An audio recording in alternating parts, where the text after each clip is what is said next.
اگر کبھی کسی کا راز پتہ چل جائے تو سب سے پہلے تو اپنے دل میں یہ بات سوچیں کہ ہم کوئی بے عیب ہیں، ہمارے اندر عیب کوئی نہیں، کمزوریاں کوئی نہیں، غلطیاں کوئی نہیں، کہیں کوئی ہم نے کبھی غلط حرکت نہیں کی، کبھی نہیں جھوٹ نکلا ہم سے۔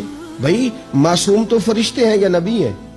تو اگر کسی کا پردہ سامنے کسی وجہ سے کھل ہی گیا ہے، کسی کی کوئی بات سامنے آ ہی گئی ہے، تو اس کا کیا مطلب ہے؟ ایک ڈنڈورا پیٹنا ہے؟ میں نے پہلے بھی کہا تھا کہ اپنی ساری غلطیوں سمیت اپنے آپ سے پیار ہے، اور دوسرے کی ایک کا پتہ چل گیا تو اس سے کیسے نفرت شروع ہو گئی؟ جی میرے نبی پاک علیہ السلام کا جو انداز ہے نا بات کرنے کا، وہ تو موہ لیتا ہے من کو۔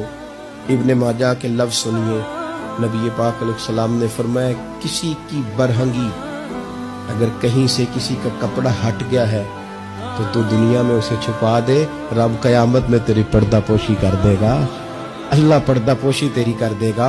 اور فرمایا یاد رکھ کسی کے پردے نہ کھولنا، ورنہ تو گھر کے اندر موجود ہوگا، اندر ہی گھر کے اندر بیٹھے بیٹھے رب تجھے رسوا کر دے گا۔